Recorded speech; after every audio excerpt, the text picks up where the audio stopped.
Carl raised are things that we need to grapple with, and in a way, what will the sector, how will the sector stand up? I'm intrigued when Carl and colleagues on the policy side started to talk about more transparency of process, going back to the chief exec pay, the response to the sector was quite eclectic, to put it mildly. There was some quite vehement pushback to net CEO. Do people feel that the transparency issue and having good process is something we should all be persuading our other colleagues to engage with? Yeah, I think so.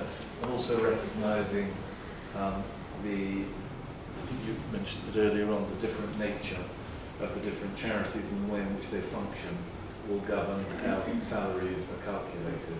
So a very service-driven charity that works with contracts will probably have a different setting criteria to a charity which exists predominantly through philanthropic funding, where they want to see the money going through to the client group. And I think there needs to be a lot of transparency and understanding around that within the sector. Can I ask a completely different question? It strikes me all the political parties at the minute are talking about aspiration. Is that something that we should be tapping into as a sector? Have we got a good story about how we help people get on and get up? Well, we're measuring social impact. But at a more fundamental level, about how volunteering is one of the mechanisms that helps you enter the labour market, about how mutualism and self-help are part of communities picking themselves up by their own bootstraps. I just wonder if that's, again, in that thinking Tory type thing, is that something that we should be doing more of? I mean, my only concern with aspiration is the definition of aspiration, and I think different parties view the term in a different way. I think the Tories typically view aspiration as wealth generation and kind of the American dream, and you sort of move up the. Whereas I think aspiration is much broader, and it's in that context that the sector can enter into a more fully, a more profound debate about what is aspiration. It's about character, it's about society, it's about cohesion. It's not just about wealth generation. Just following on from that, if you look at a funder like the Big Lottery Fund, their big new strategy is all about people-powered change. It's all about people doing stuff for themselves. So I think possibly some funders are going in that direction as well. So again, I just wonder if we then define aspiration ourselves, can we tap into that mood?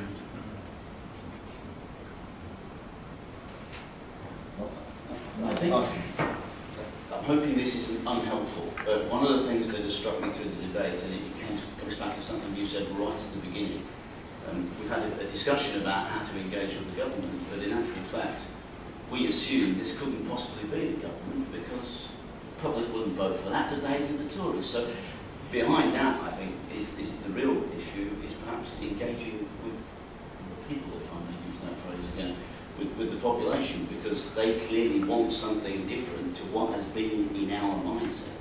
If you think about the comment that we assume they all hated the Tories, so they've been out. So I think perhaps, while it's a very valuable debate to think Tory and think about how to engage with the government, I think behind all this transparency and all these other issues are how we make sure that we engage properly with the great British population. I spent much of the last couple of weeks reading the political blogs of all the main parties, so not just Conservative Home but also Labour Uncut and Left Foot Forward, and there's a really good article on Labour Uncut by the General Secretary of the Labour Party, that whole Peter Watt, who basically says that we have to face up to the reality that the offer that we made to the British people is not what they wanted. Austerity, we have a bit of a mindset in the sector that everyone is against welfare reform, that everyone is against cuts. It's not true. So I think we have to, we have to think about, do we have a role in terms of framing the debate in the way that we're trying to do around welfare reform, but also we do have to think about how do we think about what's our version of reform. So you've got really good charities like the Joseph Rowntree Foundation, who are talking about a 10-year strategy, a 10-year anti-poverty strategy. And Julia Unwin is really good. She talks about the fact that we have to find friends in unusual places. So she reckons that one of the outfits in this country that knows more about poverty than anybody else is Asda.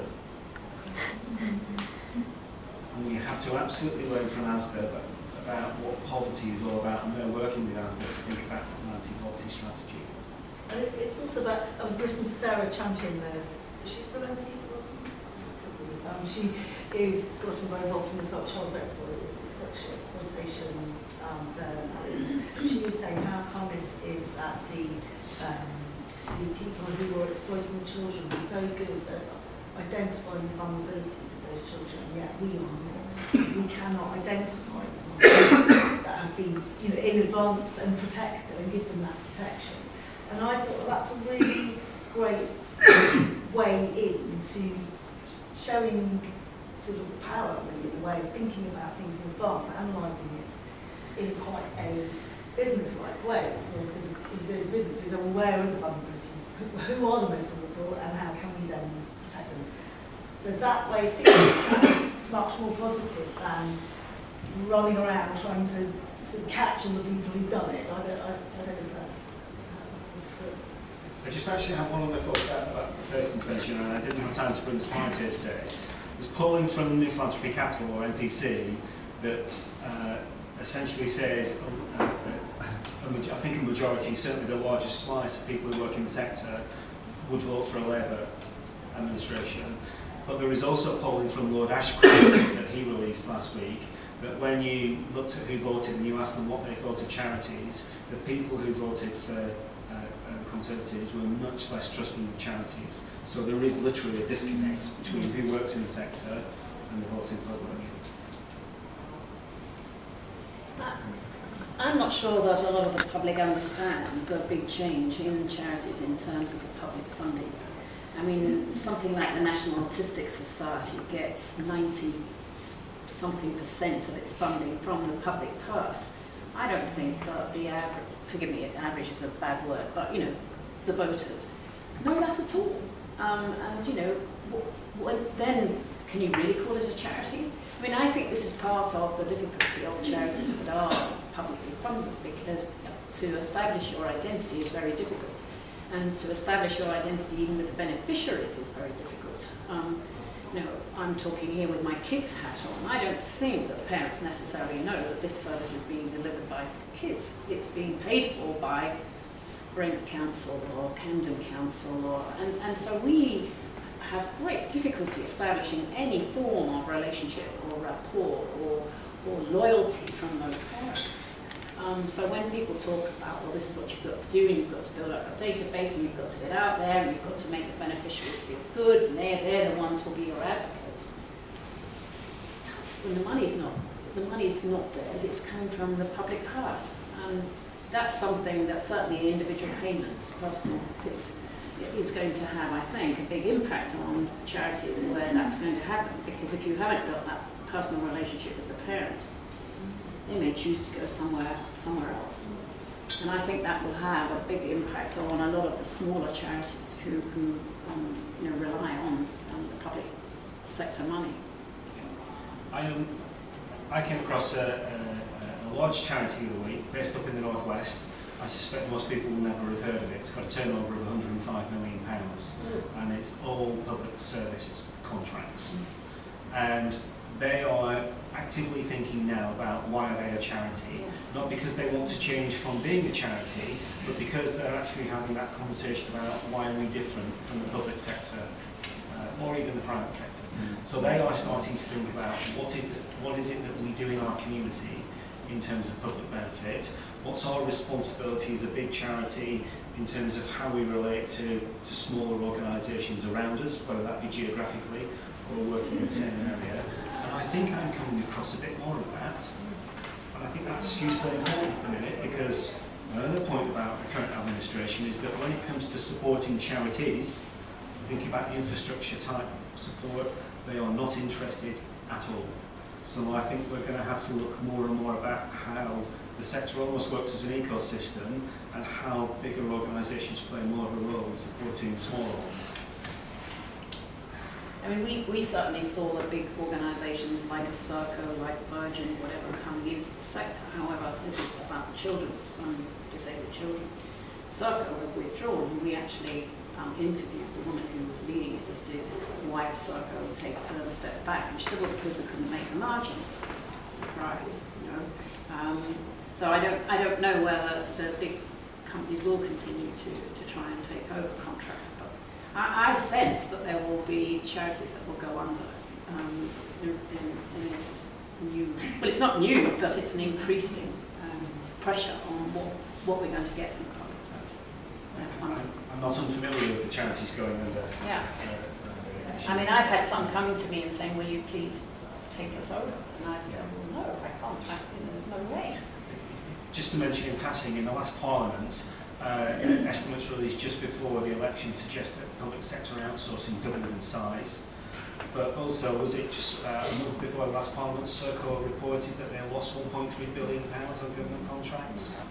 So something's broken. Yeah. At the minute. The National Audit Office are about to do a review of public service markets and how they relate to the sector. So I do think there is an opportunity there. If Serco can't make money on this. Now, the one thing though that Serco and Capita had that we don't have is the ability to take over the pensions. And I'm surprised that there's not more of a discussion, or more of an open discussion about the impossibility for a charity to take over the final salary pension schemes that local authority workers are on, and you know the bond that you have to buy to do this. I mean, we've just done it for, I think it's 2 workers, but I mean the amount of money we had to put up for those 2 workers is ludicrous, and I just don't think it's sustainable. I don't know how much it happens, you know, now, but I think we're possibly still dealing with the issue of transferring GPing over people from the 1980s in terms of pensions, based on some of the cases that are coming to us. yeah.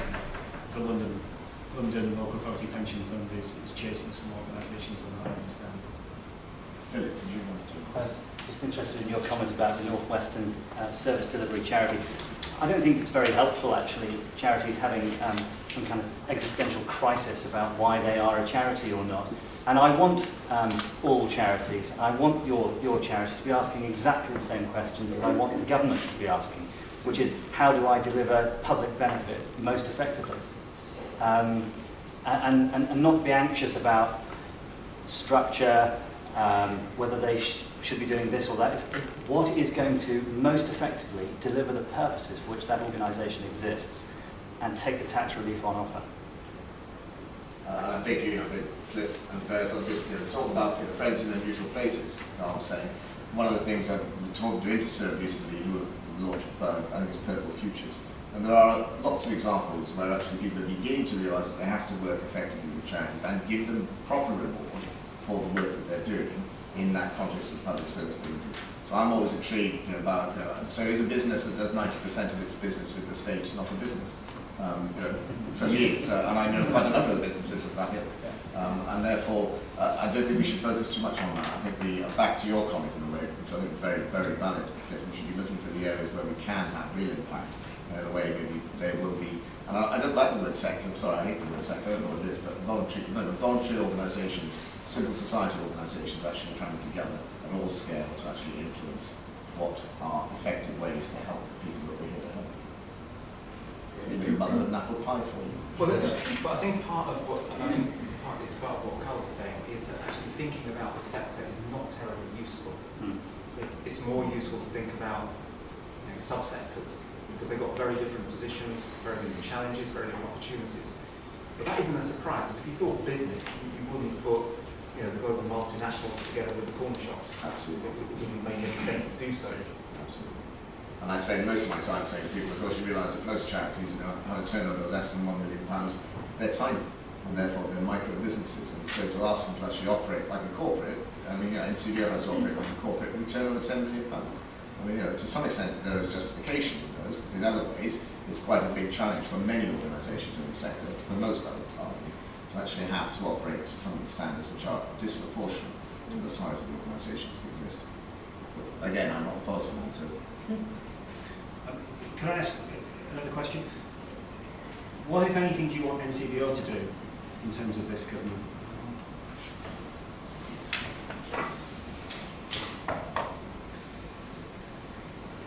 Sorry, I keep going on. Really push the narrative of the value of the sector. It seems just completely obvious, but we are facing a a situation where these knocks against the sector are quite damaging. And as I said at the last trustee conference, they're being taken up, or not, they're certainly being helped along by the way in which the Charity Commission is approaching its commentary on the sector. That's having a very damaging effect, I think, or will have a very damaging effect on the willingness of trustees who are the lifeblood of the sector and, in fact, of civil society and so much that goes on in the country. It will prevent people or put them off from joining. And we need to just maintain that narrative of how good the sector is. The more you can do, the better. Can I add on to that, following on from that, is how the sector has developed and how it's changing. I think it's as important as that because it is going through rapid change at the moment. Needed. Yeah. I think the comment about friends in unlikely places is a big one, because I think the risk is, with all due respect, we would say that, wouldn't we? NCDO would say that the budget's a great thing, and so would we all in this room. What we need is people who come from outside that world, in a way, to also be pointing out the value of the sector, because I think their voices might be heard. I mean, you said the sector isn't the agenda anymore, so actually we need people who are the agenda to be saying that the voluntary sector is a crucial part of what they're able to achieve.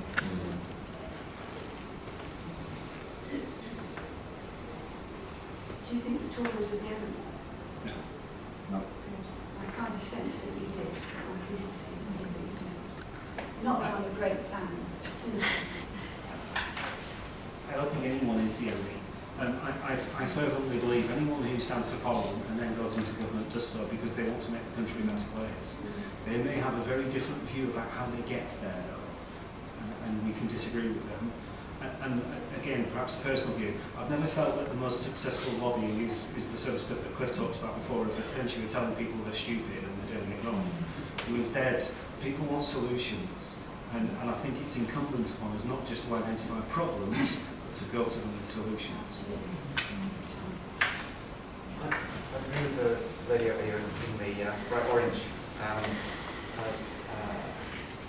There is a sort of twin track. There's a track that engages the public in the value of charities, and there's a track which goes behind the scenes with government on how it could do more and do more effectively. What we've tended to do in recent years is go to the public, telling them how bad government is, going to the government saying how good we are with, which just feels like it's the wrong way around. If you're a car manufacturer, you don't tell the public how much you're being hampered by tax rules or whatever it is. You tell them your cars are wonderful. It's the government that you go quite privately to and say, well, you can get more employment here if you do this, this, and this.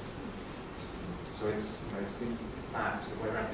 And I think we missed some big opportunities. There was a little figure out, I guess, the other day before 26% of the British population donated to the debt campaign. That's a staggering. I think that should be all over the headlines. We should be pushing, how did this happen? With the Ashcroft polls, I'm really interested in that. It's the question that we should be asking Ashcroft, the swing voters, what's their view of charity? The percent just either side of voting Tory, because that's the significant thing. It doesn't actually matter if the core Tory vote don't want charity. It's what are the next 5% thinking, because that's what they'll be worried about. And knowing that so many people in the sector may or may not be conservative by natural disposition, especially if they're looking at this in the small, how many, the 144,000 charities that turn over less than £100,000. It's almost an oxymoron. It's not charity they don't like, it's a perception of charity, which is a slightly different reality. I suspect we'll find if we were to do public analysis. Well, ladies and gentlemen, I don't know if you feel that we've come to a natural conclusion. I would like to you to join me in thanking Carl. Before we do that, I wanted to say that for me today, the real interesting bits is friends in unusual places. Maybe we should look at our own boards and our own colleagues and volunteers, because many of them will not be professional charity people. Many of them will have influence and ability to talk to other colleagues, whether they be in the private sector, the public sector, or in our own sector. and maybe we're using, or not using our greatest resource to its greatest extent, which is my link back to Trustees Unlimited. Sorry. I'm a dreadful person in terms of trying to market things, but I'd like to thank you on behalf of NCV. I'd like to thank Carl for his presentation, and I hope you had an enjoyable and thought-provoking couple of hours. Thank you.